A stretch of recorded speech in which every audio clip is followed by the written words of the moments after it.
नमस्कार आदाब दोस्तों। तो चलिए आज है 20 मार्च और हम आपके लिए लेकर के आ गए हैं देश की बड़ी खबरें। सबसे पहली और बड़ी खबर, 5 राज्यों में होने वाले विधानसभा चुनाव से पहले अब पंजाब का एक और बड़ा ओपिनियन पोल सामने आया है और इस ओपिनियन पोल के जो आंकड़े आए हैं वो चौंका देने वाले हैं। जो दोस्तों आप सभी जानते होंगे कृषि कानूनों का यहाँ पर असर दिख सकता है। तो आंकड़े क्या कहते हैं पंजाब की 117 सीटों के, ये हम आगे आपको बताएंगे, ओपिनियन पोल दिखाएंगे। वहीं अगली बड़ी खबर में हम आपको बताएंगे दोस्तों, देश में विकास के मुद्दों की एक रिपोर्ट ने पोल खोल कर रख दी है। स्कूल कॉलेज से लेकर के पीने तक के पानी की एक रिपोर्ट सामने आई है जिसमें चौंकाने वाले आंकड़े आए। वहीं अगली बड़ी खबर में हम आपको बताएंगे केंद्र की मोदी सरकार ने अब सुप्रीम कोर्ट के रिटायर्ड जजों को लेकर के एक बड़ा ऐलान कर दिया है। वहीं अगली बड़ी खबर में हम आपको बताएंगे मोदी सरकार ने एक और रेलवे स्टेशन का नाम बदलने की तैयारी कर दी है।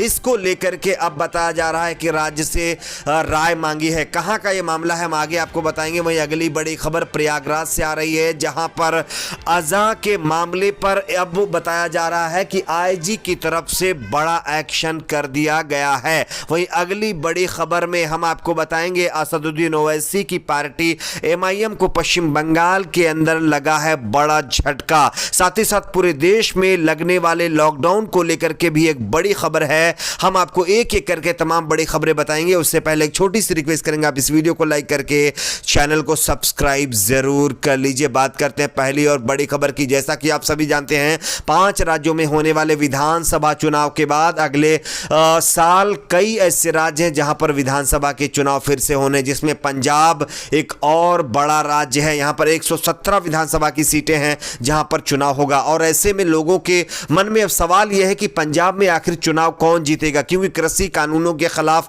जिस तरह से पंजाब हरियाणा के सबसे ज्यादा लोग सड़कों पर बैठे हुए हैं, ऐसी सिचुएशन में बीजेपी को इसका फायदा या नुकसान कितना होगा। तो इससे पहले एक बड़ा सर्वे किया गया है जिसके आंकड़े हम आपके सामने रखने जा रहे हैं। सबसे पहले तो मैं आपको बता दूं कि यहां पर अगर सीटों की बात करें तो कांग्रेस पार्टी 117 में से 43 से 49 सीटें जीत सकती है, जबकि बीजेपी यहां पर 0 से 5 सीटें बीजेपी को मिल सकती हैं। जबकि आम आदमी पार्टी ने बड़ा उलटफेर किया है सर्वे में, 51 से 57 सीटें आम आदमी पार्टी के खाते में जा सकती हैं, जबकि अकाली दल के खाते में 12 से 18 और अन्य के खाते में 3 सीटें, 0 से 3 सीटें जा सकती हैं।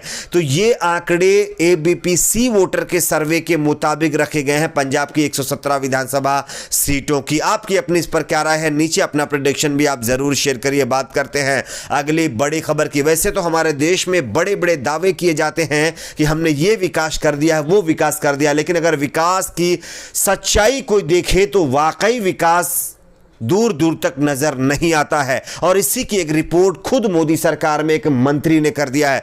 देश के लगभग 42,000 से अधिक सरकारी स्कूलों में पीने के लिए पानी की सुविधा नहीं है, यह रिपोर्ट में खुलासा हुआ है, जबकि 15,000 से अधिक स्कूलों में शौचालय तक नहीं है। केंद्रीय शिक्षा मंत्री रमेश पोखरियाल निशंक ने इसकी जानकारी दी है। शिक्षा मंत्री रमेश पोखरियाल ने एक प्रश्न के लिखित उत्तर में राज्यसभा को यह जानकारी शिक्षा के लिए एक जिला सूचना प्रणाली UDISI के आंकड़ों के हवाले से दी है। उन्होंने कहा है कि UDISI के अनुसार 2018-2019 में देश में लगभग जो है एक आंकड़ा बताया गया है कि 10,41,327 सरकारी विद्यालयों में पेयजल की सुविधा थी और 10,68,726 विद्यालयों में शौचालय थे। पोखरियाल ने कहा कि राज्यों और केंद्र शासित प्रदेशों को बार बार यह सुनिश्चित करने का परामर्श दिया गया कि गैर सरकारी क्षेत्र सहित सभी विद्यालयों में लड़कों व लड़कियों के अलग अलग शौचालय का प्रावधान होना चाहिए, लेकिन यह जमीनी हकीकत ऐसी बिल्कुल नहीं है। इसमें सबसे पहले नंबर पर बताया जा रहा है कि आंध्र प्रदेश, बिहार, जम्मू कश्मीर, मध्य प्रदेश, झारखंड, मेघालय, राजस्थान, उत्तर प्रदेश, पंजाब शामिल हैं जहां पर यह सुविधा नहीं है। तो यह है विकास जो कि अब दौड़ रहा है। बात करते हैं अगली बड़ी खबर की। केंद्र की मोदी सरकार ने अब सुप्रीम कोर्ट के जजेस को लेकर के एक बड़ा ऐलान कर दिया है। जानकारी के मुताबिक केंद्र सरकार ने सुप्रीम कोर्ट के रिटायर जजों को दी जाने वाली जीवन भर मासिक भुगतान की राशि को बढ़ा दिया है। लॉ मिनिस्ट्री ने भारत के चीफ जस्टिस समेत सुप्रीम कोर्ट के रिटायर जजों को लाइफ टाइम मासिक भुगतान बढ़ाने के लिए सुप्रीम कोर्ट जज रूल्स 1959 में संशोधन को लेकर के नोटिफिकेशन जारी कर दिया है। सुप्रीम कोर्ट जजेस रूल्स 1959 के नियम 3B के मुताबिक एक रिटायर सीजीआई अपने जीवन काल के दौरान एक अर्दली चालक और सुरक्षा गार्ड की सेवाओं के लिए हर महीने 25,000 रुपए प्राप्त करने का हकदार है। इस खर्च में कार्यालय का रखरखाव भी अनुबंध के तौर पर शामिल है। सुप्रीम कोर्ट जजेस रूल्स 1959 संशोधन के नियमों के 2021 के तहत गुरुवार 18 मार्च को अधिसूचित रूप से यह राशि अब बढ़ा करके प्रतिमाह 70,000 रुपए कर दी गई है। बात करते हैं अगली बड़ी खबर की।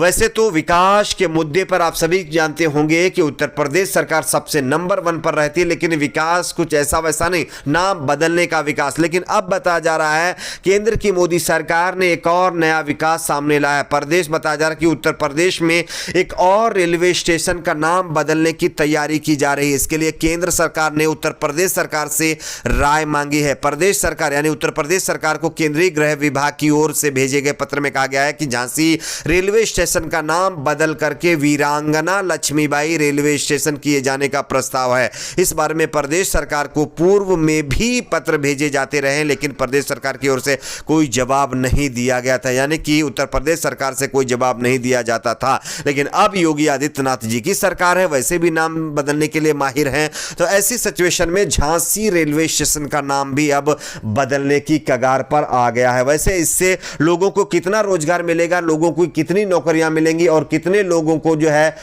यानी कि खाने के लिए 2 वक्त की रोटी मिलेगी, ये तो अलग बात है, लेकिन ये नया विकास आपको देखने को झांसी के अंदर जरूर मिल जाएगा। बात करते हैं अगली बड़ी खबर की। प्रयागराज में अजान मामले पर अब बताया जा रहा है कि बड़ी कार्रवाई कर दी गई है। प्रयागराज आईजी केपी सिंह ने रात 10 से सुबह 6 बजे तक लाउडस्पीकर बजाने पर पूरी तरह से रोक का निर्देश जारी कर दिया। अभी एक दिन पहले ही जो है इलाहाबाद यूनिवर्सिटी की प्रोफेसर जो है श्रीवास्तव जी जो हैं, उनको अजान की आवाज से बहुत परेशानी हो रही थी और वो सो नहीं पा रही थी, जिसकी वजह से उन्होंने अज़ान को बंद कराने की दरख्वास्त की थी। और अब बताया जा रहा है कि इलाहाबाद के जो अधिकारी हैं, एसएसपी जो डीएम हैं, उन्होंने अब अज़ान को बताया जा रहा है कि उस पर रोक लगाने की का निर्देश दे दिया है। अब जो है प्रयागराज में जहां का ये मामला, वहां पर रात 10 बजे से सुबह 6 बजे तक लाउडस्पीकर पर अज़ान नहीं हो पाएगी। बात करते हैं अगली बड़ी खबर की। ओवैसी की पार्टी यानी कि एमआईएम को पश्चिम बंगाल में एक बड़ा झटका लगा है। पश्चिम बंगाल में विधानसभा चुनाव 27 मार्च से शुरू होंगे, लेकिन राज्य में सियासी उलटफेर का दौर जारी है। इस कड़ी में एमआईएम के चीफ असदुद्दीन ओवैसी को तगड़ा झटका लगा। दरअसल एमआईएम के बंगाल संयोजक जमीरुल हसन ने पार्टी को अलविदा कह दिया है, यानी कि एमआईएम छोड़ दी है। बताया जा रहा कि अब वह स्वतंत्र पार्टी इंडियन नेशनल लीग में शामिल होंगे, जो तृणमूल कांग्रेस अध्यक्ष और मुख्यमंत्री ममता बनर्जी को समर्थन देगी। तो ये एक बड़ा झटका ओवैसी को लगा है। बात करते हैं अगली बड़ी खबर की। पूरे देश में बढ़ते कोरोना संक्रमण को लेकर के लॉकडाउन की जैसी स्थितियां बनती जा रही हैं और जानकारी यह है कि भोपाल, इंदौर, जबलपुर में अब 31 मार्च तक स्कूल कॉलेज बंद कर दिए गए हैं और यहां पर लॉकडाउन लगाने का भी फैसला ले लिया गया है। साथ ही साथ पंजाब सरकार ने भी एक बड़ा फैसला लिया है। बताया जा रहा है कि पंजाब सरकार की तरफ से यह जानकारी दे दी गई है कि पंजाब में अब स्कूल व कॉलेज 31 मार्च तक पूरी तरह से बंद कर दिए गए हैं। साथ ही साथ प्रभावित राज्य के यानी कि पंजाब के 9 जिलों में रात का नाइट कर्फ्यू भी अब लगा दिया गया है, जो कि पहले से भी लगा हुआ था, लेकिन अब इसकी समय सीमा 2 घंटे और बढ़ा दी गई है। साथ ही साथ देश के प्रधानमंत्री नरेंद्र मोदी ने बढ़ते कोरोना संकट को लेकर के चिंता जताई है और उन्होंने राज्य सरकारों को इसके लिए एहतियाती बरतने के निर्देश भी दे दिए हैं और अगर एहतियाती नहीं बरती जाएगी तो फिर से देश में लॉकडाउन जैसी स्थिति बन सकती है। आपकी अपनी क्या राय है नीचे कमेंट बॉक्स में बताइए। वीडियो को लाइक, शेयर, चैनल को सब्सक्राइब जरूर करें।